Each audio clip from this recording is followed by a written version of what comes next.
देखिए, हमारे पड़ोसी देशों में कई साल से थोड़ा उठापटक चल रहा है। छोटे देश, गरीब देश है, उनका इकोनॉमी भी इसमें प्रभावित हुई है, लोगों की ज़िंदगी में प्रभाव पड़ा है। जैसे बांग्लादेश में चुनाव हुआ, सरकार बनी है, स्टेबिलिटी आ रही है। मुझे लगता है नेपाल में भी आप लोगों को समझ में आ गया, वहाँ भी स्थायी सरकार होनी चाहिए और शांति होनी चाहिए, प्रगति पर होना चाहिए। श्रीलंका में भी हम लोगों ने देखा। अब बारी पाकिस्तान की है, बुरा हाल है, वहाँ भी सुधरना चाहिए। अफ़गानिस्तान सुधर गया है। तो हमें नेपाल वासियों को शुभकामना है कि अच्छा सरकार चुन के अपना भविष्य को ठीक करिए।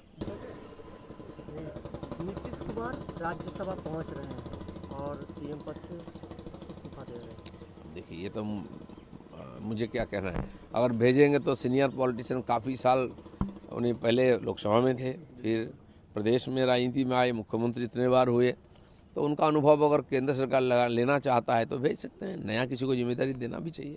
बीजेपी नई सीएम की घोषणा करने वाली है पटना में, बिहार में। इंतजार कर रहे हैं किसका नाम आएगा।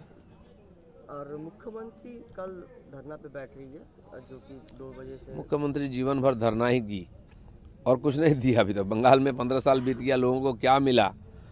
कम से कम इतना मिल जाता जो नरेंद्र मोदी जी दिल्ली से भेज रहे हैं यहाँ जनता के लिए, उतना भी लोगों को मिल जाता तो लोग शुक्रिया करते। वो भी पहुँचने नहीं दिए। वो मुख्यमंत्री धरना मुख्यमंत्री, स्पीड ब्रेकर मुख्यमंत्री, काटमानी मुख्यमंत्री और बाकी जो लॉ एंड ऑर्डर कहाँ है किसी को कुछ मालूम नहीं है। जो उनके हाथ में था वो भी नहीं कर पाई। अब जाने का समय हो गया। अच्छा, ये क्या नाम है, जिंजी का प्रोटेस्ट के बाद नेपाल में आज इलेक्शन है, महिला मुख्यमंत्री का नाम सामने आ रहा है। देखिए, हमारे पड़ोसी देशों में कई साल से थोड़ा उठापटक चल रहा है। छोटे देश, गरीब देश है, उनका इकोनॉमी भी इसमें प्रभावित हुई है, लोगों की ज़िंदगी में प्रभाव पड़ा है। जैसे बांग्लादेश में चुनाव हुआ, सरकार बनी है, स्टेबिलिटी आ रही है। मुझे लगता है नेपाल में भी आप लोगों को समझ में आ गया, वहाँ भी स्थायी सरकार होनी चाहिए और शांति होनी चाहिए, प्रगति पर होना चाहिए। श्रीलंका में भी हम लोगों ने देखा। अब बारी पाकिस्तान की है, बुरा हाल है, वहाँ भी सुधरना चाहिए। अफ़गानिस्तान सुधर गया है।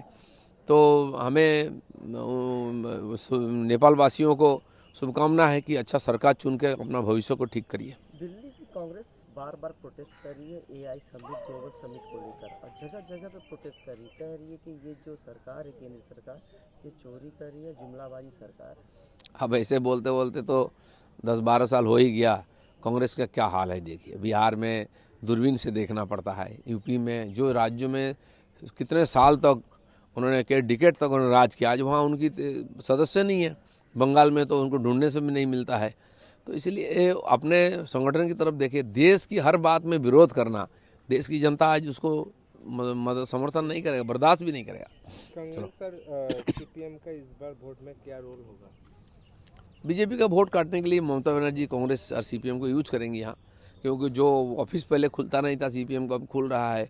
सुनते हैं कि टीएमसी पैसा देता है चाय पीने के लिए उनको, तो इसलिए, लेकिन लोगों ने उनको भूल चुके हैं, उनको कुछ देने के लिए बचा नहीं है बंगाल में।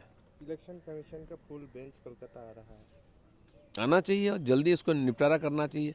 लाखों लोग अभी टेंशन में है कि वोट डाल पाएंगे कि नहीं, इसको ठीक करना चाहिए। नहीं तो इतने लोगों को बाहर रख करके, और जिनको बाहर करना है एकदम बाहर करिए, लेकिन जिनका हक है, जिनके पास डॉक्यूमेंट है, उनको वोटर लिस्ट में नाम होना चाहिए, तभी फेयर फ्री इलेक्शन होगा। धन्यवाद।